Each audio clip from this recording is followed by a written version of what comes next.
Today I want to talk some more about the CNC Drive Electronics and specifically the signaling involved in all of this. So for starters, you have over here you have your power supply, and this is going to be your mains in, and so this is the state. So we got 120 volts in. This is your load, neutral, and your ground. Remember, load is your hot wire.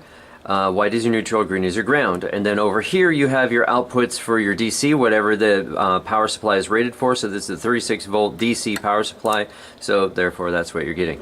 Now, remember, by the way, that around here, black is the color for the hot on your AC lines, as opposed to on your DC, black being ground. Make sure you don't get that confused.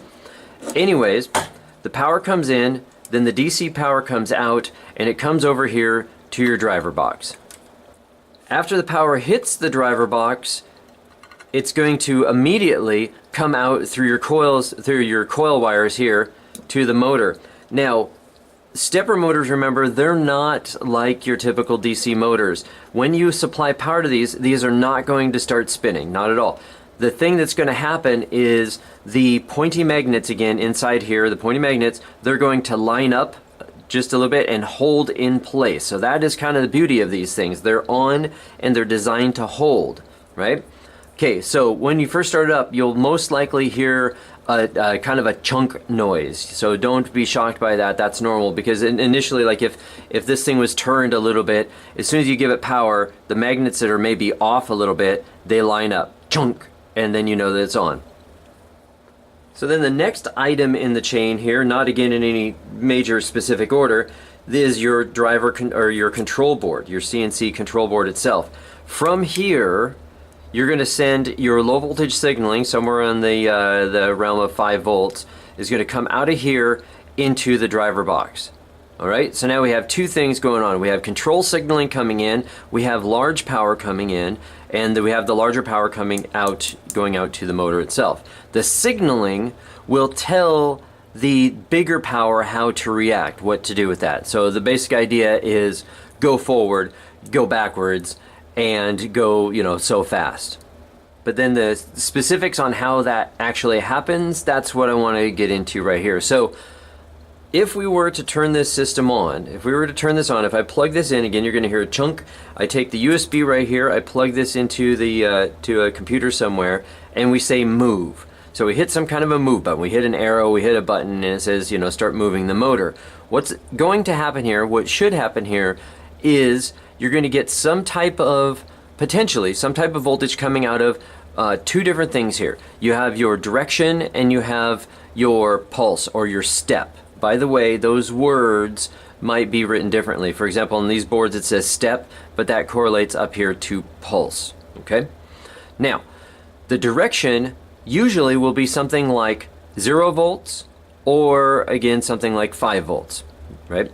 So if you get, for example, 0 volts might mean go forward, maybe.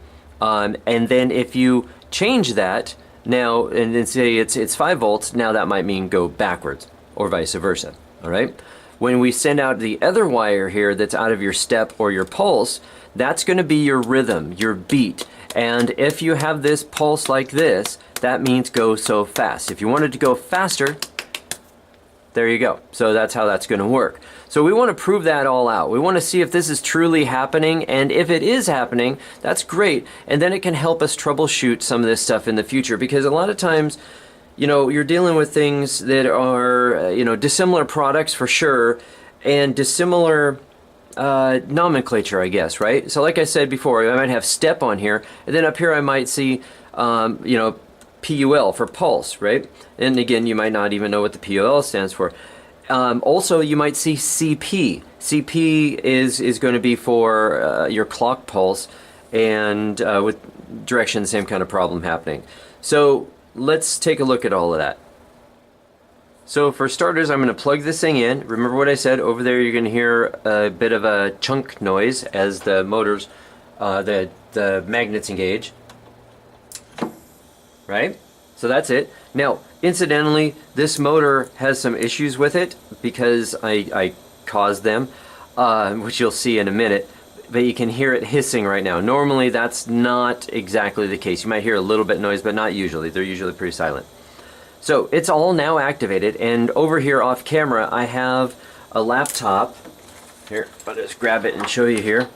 So here is a laptop running the PlanetCNC CNC USB controller software. If I do this, let's see if I can get all my crap untangled here. If I move this over here, and you can watch, we put a little flag here on the motor. If I go ahead and move this, we get some kind of an effect on this, right? So the reason you see this happening right now, I didn't plan for that. It's something that I was doing just a minute ago. The reason it's making a weird noise, so this is a troubleshoot, I guess, technique, is that this is set entirely too high, my jog speed. For what I was doing earlier, I had it set down at about 3 or 4. There, that should be good. So now check it. Too fast.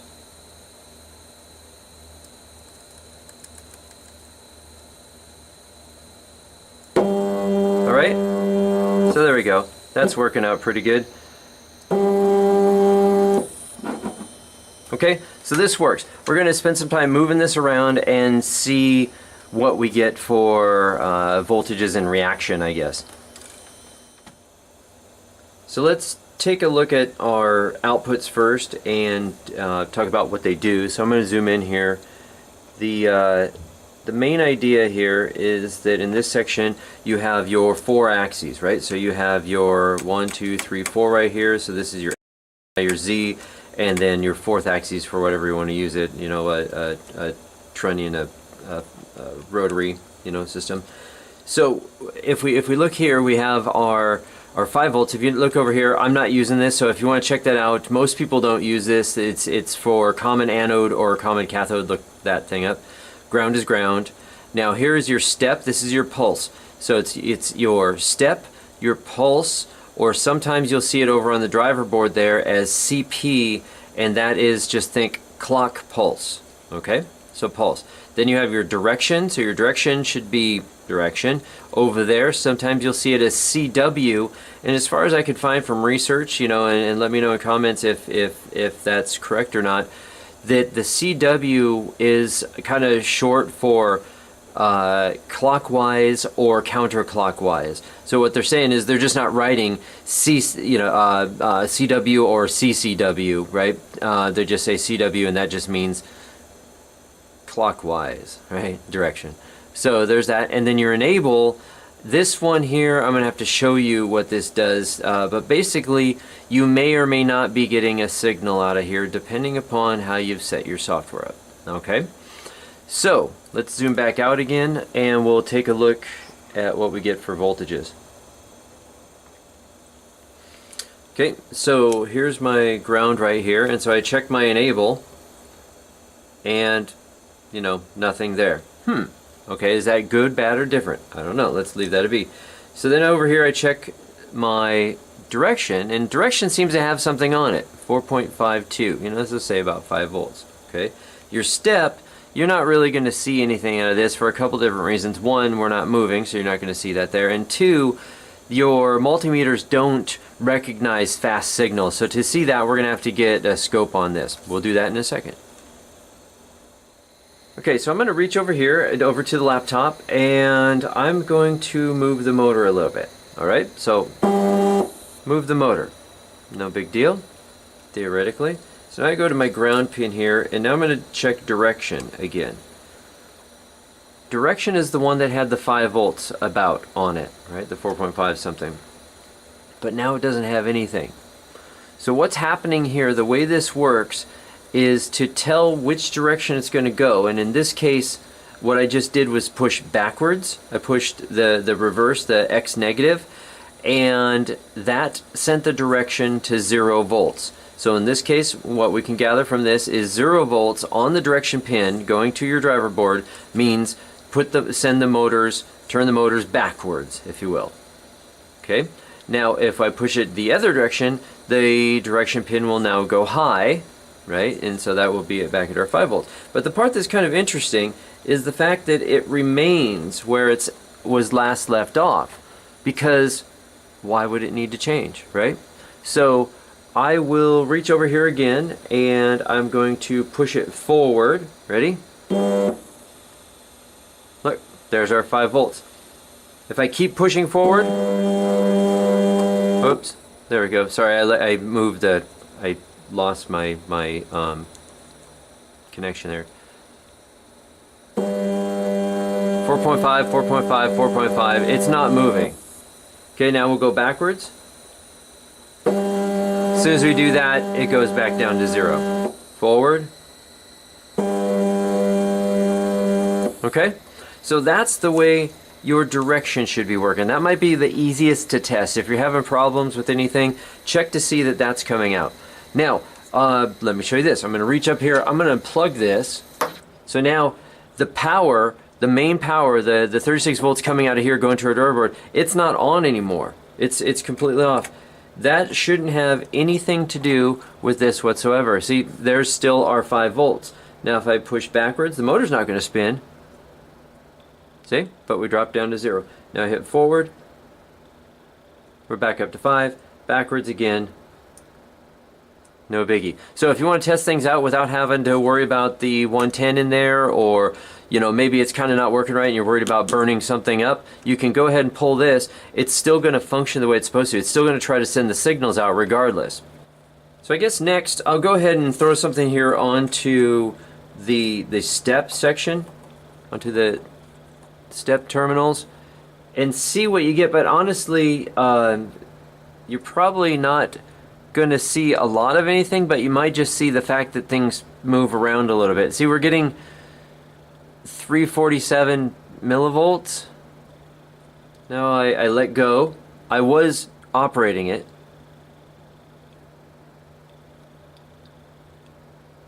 There we go. 348. So you could kind of use it. Now, are you getting 348 millivolts? No, not really. And this is interesting because this is a good conversation on a duty cycle, right? So if you see a duty cycle on a lot of different things, or things that you might do with PWM in your Arduinos, the multimeter can't keep up with the pulse. It can't tell you what the max pulse was. You know, maybe some could, but like I said, that's what the oscilloscope's for. So, but what we're seeing is kind of like the average over time of the voltage, if you will, that's coming out of this. So when we look at it on the oscilloscope, we should see that those signals are 5 volts, but your duty cycle is pretty thin. If you look at my monitor right here, if this is your oscilloscope, see if I can do this. If we have 0 volts right here, right, and then we go push button 5 volts, and it will just come up like this, and then 0 volts, and it drops back down again. Okay, so that's pretty good. But if you are pulsing something, you're going to see spikes up like so. And these spikes could be like wide like this, or they could be skinny like this. If they're skinny like this and you have so many of them per, you know, millisecond, nanosecond, or whatever, all these little pulses here over time are going to add up to a continuous low pulse here. So that's what my suspicion is, at least, why we're getting the 347 millivolts there. We will be able to see whether or not that's true or not when we get to the scope. The last thing on here to talk about then is that enable pin. So the enable pin, most of you probably, you know, don't necessarily need to use this. I don't know. Well, let me explain what this is going to do here. So our enable pin, we've already checked this out. It has 0 volts, and there's nothing on this. It's like I could move this back and forth, you know, and push the button back and forth. We're not going to get anything out of that. Let me go ahead and plug it back in so you can hear some noise as we do this. Okay, so see, move it, nothing. Okay, so now what I'm going to do is I'm going to go grab the laptop here, and I got to bring it over. Sorry, it's on this laptop. Otherwise, I'd do a screenshot and do this separately, but I'll just open this up here like this. So I come over here, and I go to settings. So to cut the story short here, what we're after, what we're going to do is, oops, I was already there. If we're using limit switches or e-stops, how do they work? Are they normally closed or are they normally open? As in, if the switch, let's say, is normally open. It's sitting here open like this, and if you press it, if you push it together, they'll make contact. And when they make contact, they'll allow a voltage to flow through the switch, and then that voltage will go to somewhere, to some pin to sense it, and it will say, uh-oh, something hit, stop the machine. Or they could be normally closed, and then if something hits something, it causes them to open up, and then that is a break, and then the machine stops. So are they normally open or are they normally closed? So we have a switch again, and we have this tied into the enable. Right now, again, this enable pin is at 0 volts. It wants to see 0 volts in order to get the motor to run. We've been running the motor. This was at 0. It works. So we know that this is, programmed, configured in a certain fashion. If we had limit switches on here right now, they would be normally open, and we have voltage going to them. We have a 5-volt signal of some sort going to the switch. If it's open, this pin will have nothing on it. If we take this switch and we close it, now we're going to get the voltage flowing through it, and we're going to put 5 volts onto that pin. The microcontroller, the system, the board right here is going to stop the machine. Good. Now, if we create a switch, have a switch that's normally closed, and if you're operating it and somehow or another it opens up and you want that to stop the machine, well then the way that's going to work is we have 5 volts running into it. It's flowing through the switch and to this pin. Okay? And if this 5 volts gets interrupted in some way or another, if it gets broke, then that's going to drop the 5 volts. It's going to go low, this pin's going to go low, and the machine's going to stop. The problem right now is this pin is set in a way that it does not want 5 volts on it. So we have to go to our software and we have to change that around. So, back to this. If you come here, in your settings, right here, you're going to see use motor enable. So that's good. That's checked all the time. We want that checked. Do you want to invert it or not? So right now, this normally open switch with the 0.5 volts as an input right there, that's the way it works. If you're using normally closed switches, you'll want to check that box. So watch what happens here. So I will shut up here for a second. I'm going to tick this box. Now as soon as I hit OK, listen to this motor. Listen. You hear that? Everything just shut off because it is now in a state of emergency, right? So somebody has hit a limit switch or an e-stop in its mind because it wants to have 5 volts on there and there's no voltage there, so it is not working anymore. Okay, let's bring it back and change this. I don't have a switch laying around here to show you, but I do have another way to test this. So we're going to go ahead and put it back. Just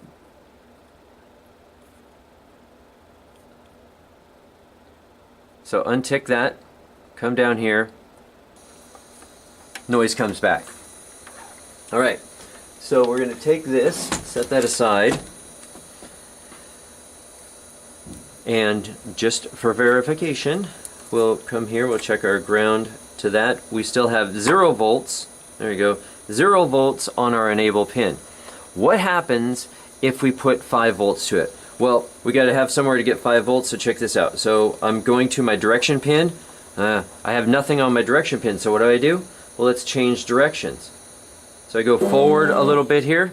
Oh look, now I got 5 volts held on my direction pin.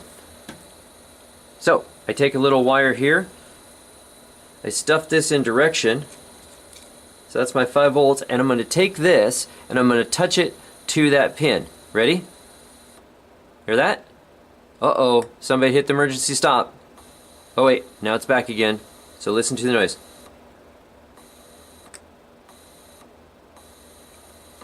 There you are. So that's how you use your, if you go over here, we got our limits and our e-stop down here. That's how that functions. Okay, so normally open, normally closed switches, whichever one you're using. I think probably most people use normally open, and you can set them wherever you want, and then you can home the machine and whatever else you need to do with them.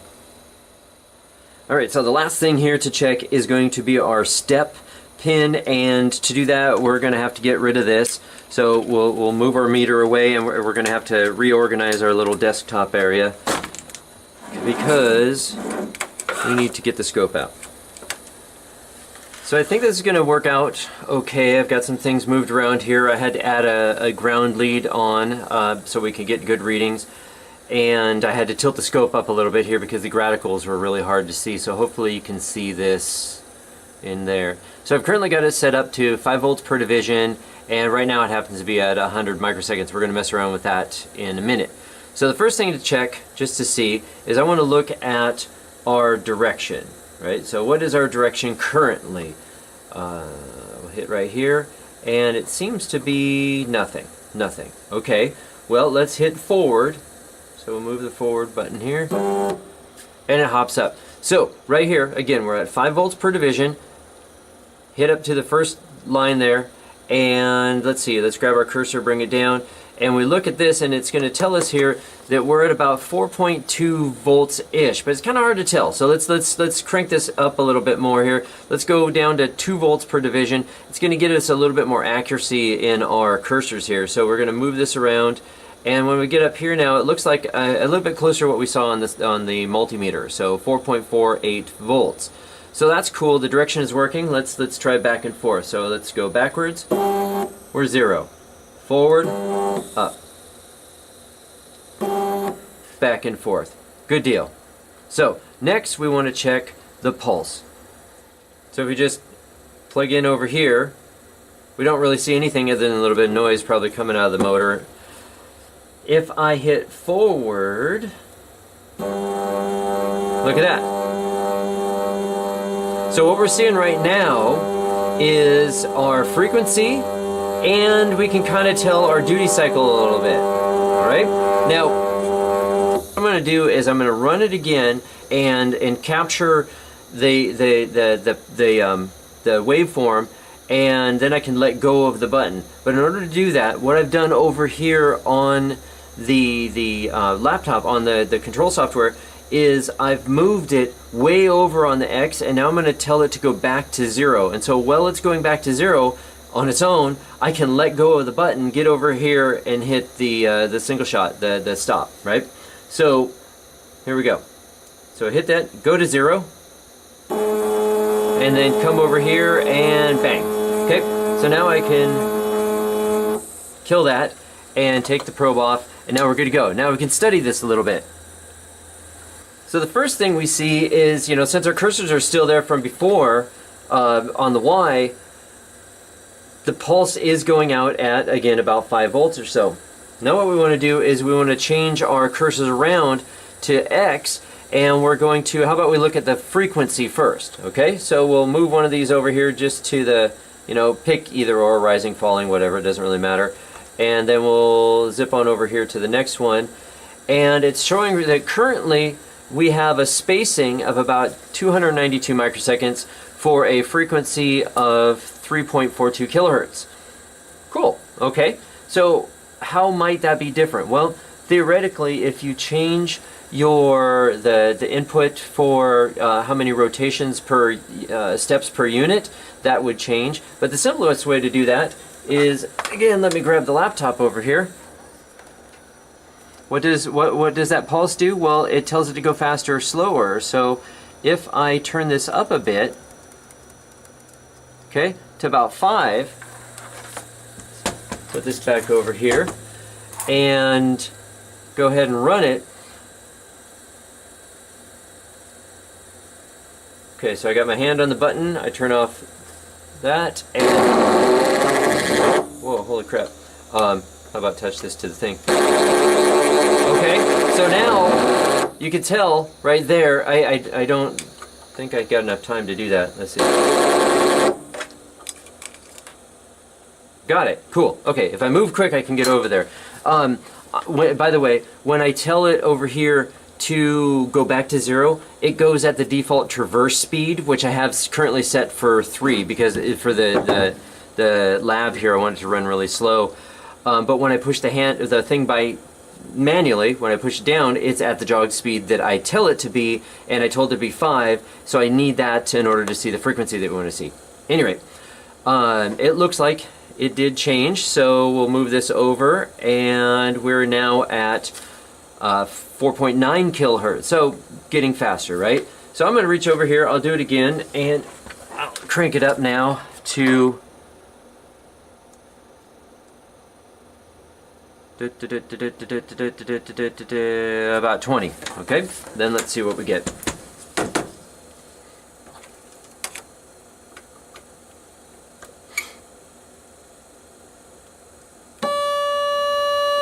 Now, by the way, notice, if you can see the little flag right there, it's not moving. So this is too fast right now for the motor. It's freaking out on me, but that's okay.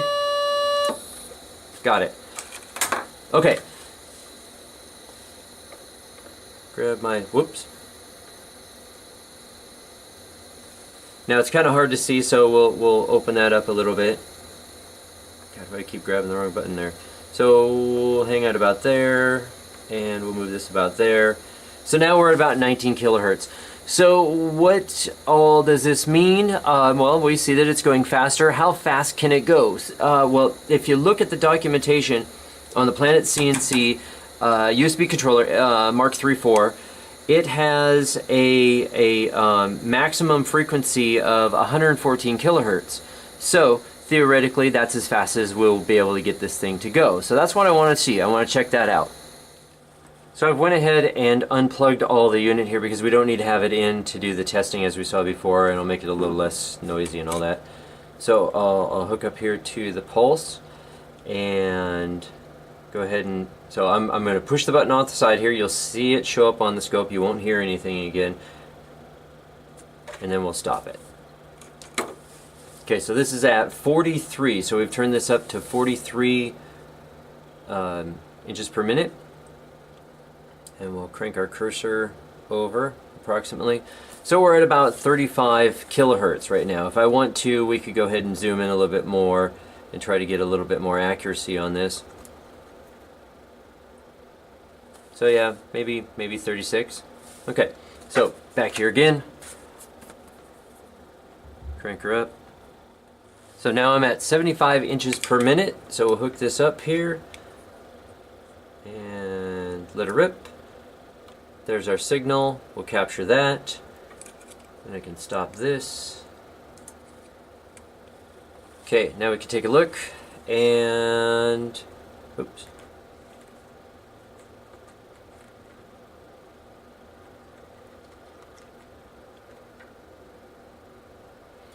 Okay, so now we're at about 65 kilohertz. Cranking her up. 100 inches per minute. Incidentally, that's way faster than what we would normally run the machine at. You know, on our typical CNC. If this is a laser cutter or a 3D printer, sure, maybe. So, kill that. We'll hit the go button. Now going at, well, it's about 97. We'll pop that. We're going to zoom in a little bit. Wangle our cursors around.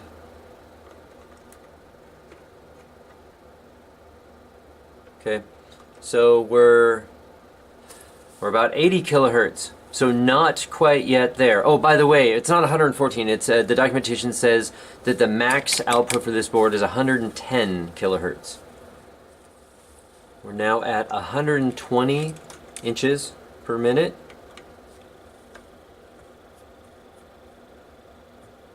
Go.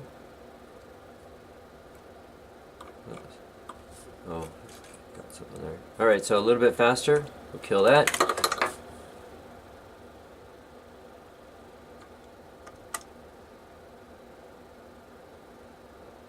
.98-ish, so 98 kilohertz. Again, 110 is our number we're after, so let's try scooting up a little bit more. Alright, so I now have it set at 145 inches per minute. Hit that. Let's zoom in a little bit here. Oh, we're good. There we are. So 111 kilohertz. Now, again, you know, we could be off a little bit here. Get it right on there. 106 possibly. So we might have a little bit more room to move. Let's see what we can do. So we'll go from 145, we'll go up to like 100 and, let's just go to 155. Okay, 155, go. Huh. So it doesn't look like it changed much. We can fiddle around here a little bit, maybe 105-ish out of it. Okay, so let's bring it up to 180. Definitely higher, right? All right, so it's set at 180. If it's true per the spec, we're not going to see any change really. All right, so this, run. There's our signal. Spot on, right where it was before. So 105-ish, you know, we could probably slop that out and say that, yeah, it's about 110 kilohertz. So that does seem to prove out here. And incidentally, when I run this over here, let me bring this over. I have it set at 180. What I've done here is I just told it to be way the hell over there somewhere, and I'm just telling it to go back to 0, so it's taking its time to get back. It won't run over what we're seeing 130 at max there or so, you know, give or take a little bit. So there's kind of proof. There's kind of proof in this. Now, by the way, this is not, I'm not saying that this is the max that this will run. This is all dependent upon your steps per rotation and the dip switches that you have set here on your controller, on your drive board. All we're saying right now is that this is the max signal that a CNC USB Mark through 4 from PlanetCNC, we're saying that's the max signal frequency that it can put out on your step. So the last thing to take a look at here is the actual pulse width of the step signal, and the documentation says that's 25 microseconds, but then it says that it's 50% duty cycle at higher frequencies, but it doesn't say what those higher frequencies are. So understand, of course, the duty cycle is how wide, I guess you'd say, each pulse is in relation to the whole cycle. So here, I'll just show you. So if I hit this right here and I hit go, if you look at, you know, the end of one spike to the next as a full cycle, in that time span, the pulse width of each one of those little spikes is not 50% of the total time. So I can zoom in here a little bit as well, and that becomes a lot easier to see. So like right there. So this is, I mean, that's a, I don't know, a 16th, you know, of the whole cycle. Okay, so anyways, let's take this and we'll capture that, and then we'll zoom in. Yeah, there we go. And look at it. So yeah, it's about 25 microseconds, like they say. So I can go with that. So that's cool at these lower frequencies. So we'll back out again here. So here's the thing that I came up with. What I wanted to do was, as you well, if I put this here, as you can see, when I push this, I can see the spikes, I can see the spaces, I can kind of assume and guess the duty cycle, but I want to see what it does at the next speed, and the next speed, and the next speed, but I have to let go of this, and I have to go adjust that, and I have to check it again, and my eyes kind of forgot where it was at. You know, you don't get to see it in real time. So then it occurred to me that, oh yeah, they have the section in here in the settings you can go to, and this you can set this thing called acceleration here, which is really, like, if you're messing with a microcontroller, this is kind of your ramp rate that we set up on for a lot of motors. Like if you don't want your motor to instantly engage, you know, because you don't want it to have that initial, you know, torque and you know, trying to break free to get it to spin, you'll typically ramp the thing up a little bit. So you'll start your PWM a little bit slower. So you go, like, instead of, you know, to get up to whatever, say our speed is, you know, 100%, it will go 10, 20, 30, 40, 50, 60, and it'll slowly ramp up. Or you could make it go faster, 10, 20, or sorry, 2, 4, 6, 8, etc., right, to get to that speed that you wanted to get to faster or slower. So that's what this acceleration does. And so those of you that have messed with this or figured it out or haven't figured it out, you see this when when you start to run your CNC the first time. You turn it on and you'll hit it and it'll go, and it'll slowly get going to the right speed. But the problem with it is it also has, this is a deceleration as well. So when it ramps up and it goes, and then you let go of the button and then it goes, whoa, and it keeps going and slowly stops. That means if you wanted to stop right on the money right here, you say I want to stop right there on the X, right? So I come over here, oh, right there. Oh, and it wanders off a little bit and hangs out over there. So we don't like it. So typically it's less than some point value right here. And so we crank it up to 50. 50 seemed fine. 20 seems okay. 10, a little bit of ramp right there. So play around with that. But what I'm going to do is I'm going to set this ramp rate really slow. And so then over here on the scope, when we take a look at that, you'll see the spikes get closer together, and you'll see maybe the duty cycle change as well. So hopefully that'll help us. So I will take this here. We're only working on the X, right? So I'll set this to 0.5. See how this works. You can actually see this right here. So watch this number here. I have it set to jog at 10. Watch the speed right here. So if I push forward, 3, 6, 10, right? 3, 4, 10. Okay, so that's too quick. I want to change that. So let's go to 0.05.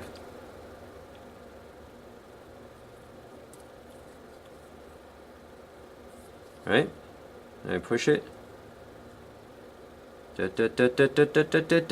Slowly coming up to 10. Look at that. Slowly dropping back down. So that should help us. So let's check that out on the scope.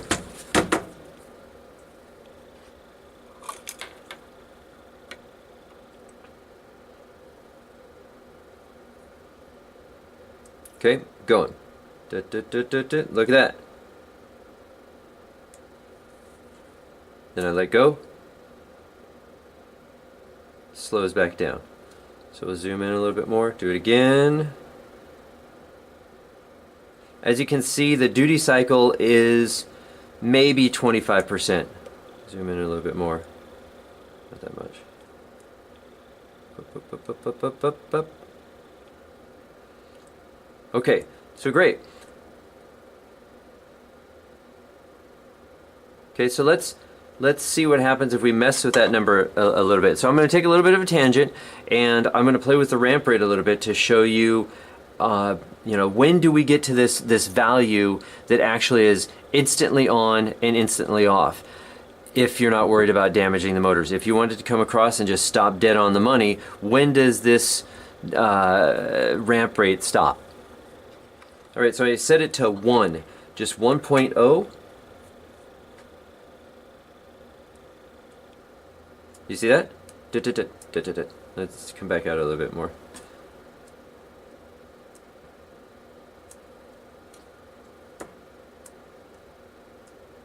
Okay, so depending upon what motor, what application you're using, this could be good or bad. But this is really a really good example on what the ramp rate is if you're again playing with the microcontroller and you're trying to control the speed at which the motor engages.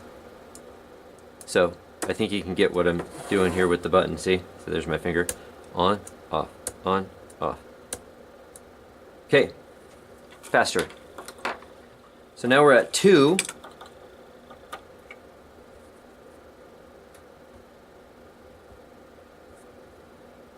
Okay, here we go.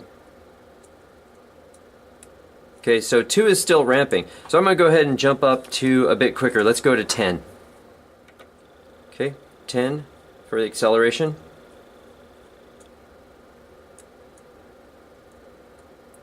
Okay, can you see my finger here? Ready, go. Now, it's pretty much instantly on and then off, but do you see the spacing in there? Watch if I just tap it. What I'm catching on the scope is the various ramp rates that happen to be there when the scope captures it. So if I tap on this, if I just hit it and let go, it looks like it was pretty stable. It looked like it came on instantly. But if I just let it disappear, if I just whack at it, you see that?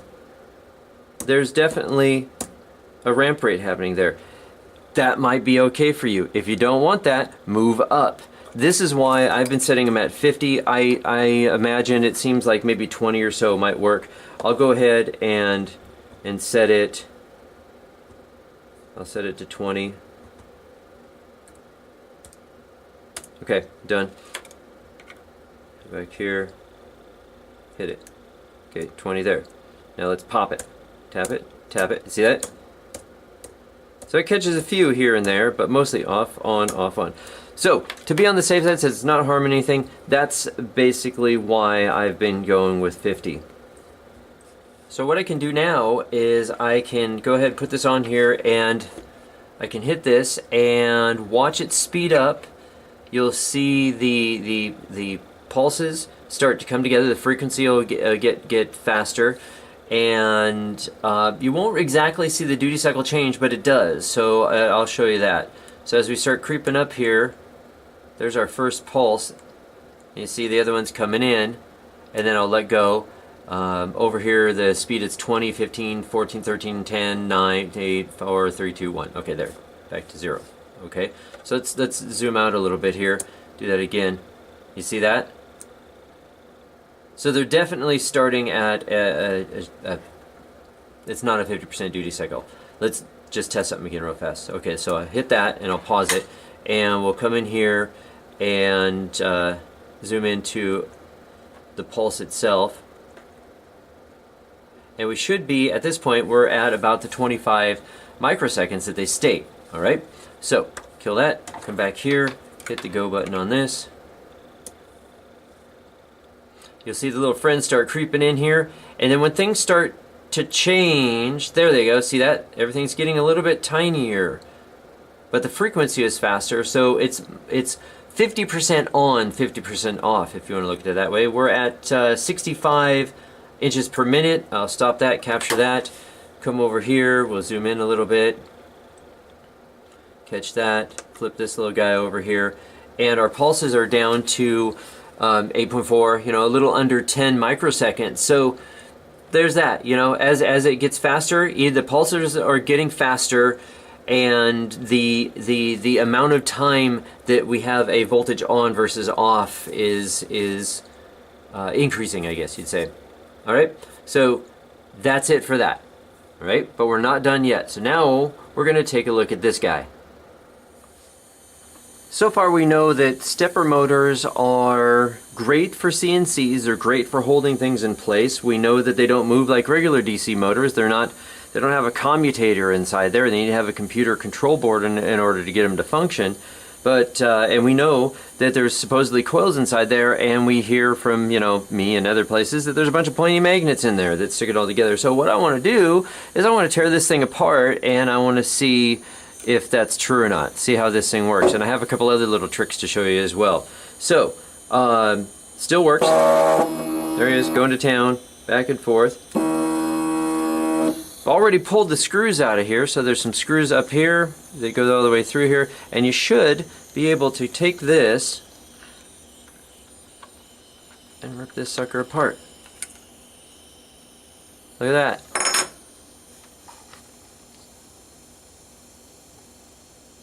So there you go. There's your coils, and you can barely see, but there's your pointy little magnets. Let's rip the other side off.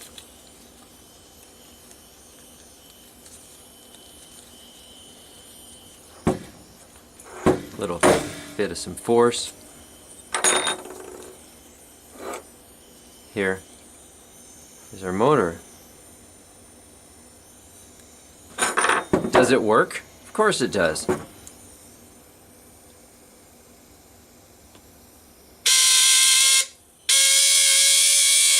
It's a little concerning as it falls out, but it does still work, you see?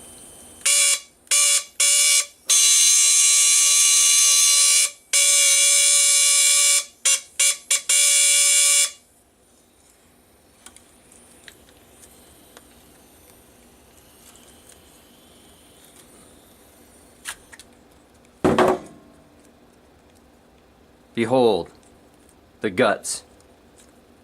This is your stepper motor. This is all there is. So we have our, you can see our separate windings up here, And if you look really close, maybe we can zoom in a little bit more. Right, there you go. So here's our different little pointy magnets from each coil. And then again, back over here.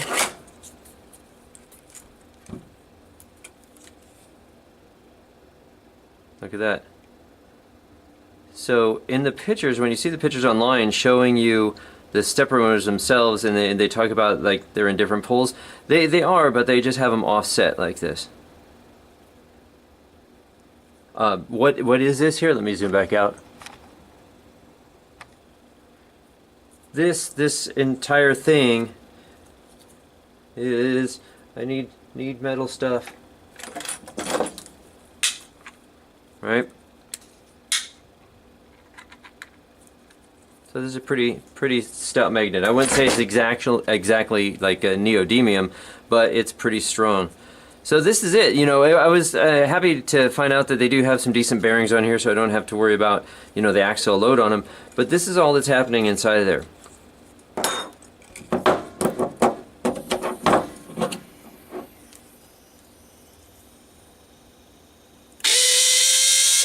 Boom.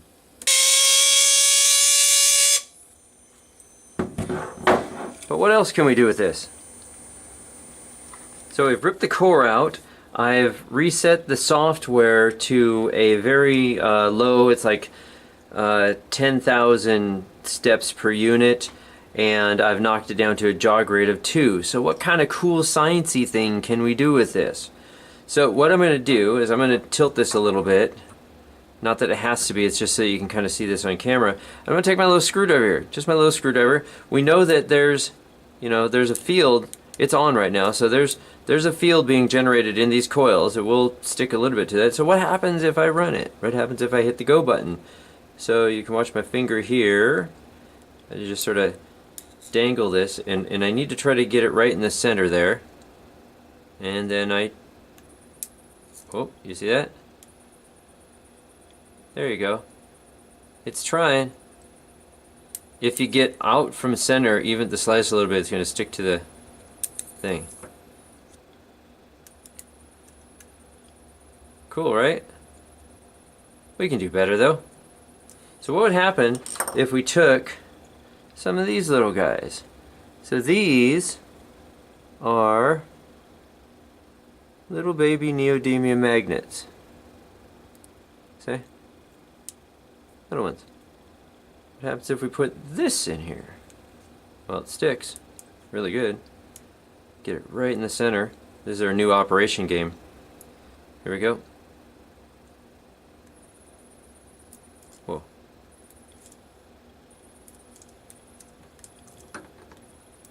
I can do it. I can do it. There we go.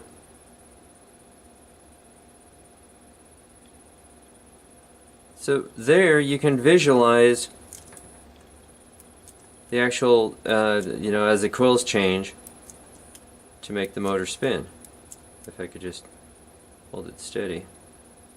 See what happens as I get it further away?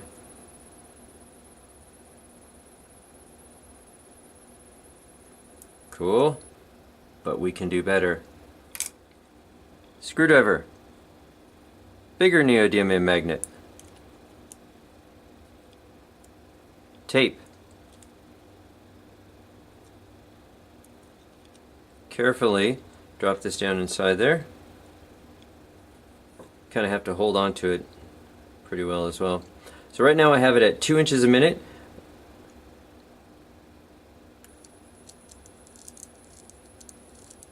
There you go. Watch this. So that's supposedly moving forward, counterclockwise if you will. There's the other direction. Back the other way. Let's crank it up. So that's at 2, like I said. We'll make it 4.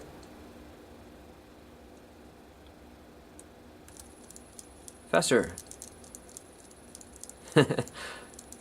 Alright, so anyways, that's it for this video. I hope you found some of that useful. I thought this was super fun. I really like digging into all of this stuff, because a lot of this I didn't know. I didn't know a lot of this before I even started doing the video. I just wanted to figure some stuff out. I knew what the specs said, but I think it's pretty cool to kind of prove it all out.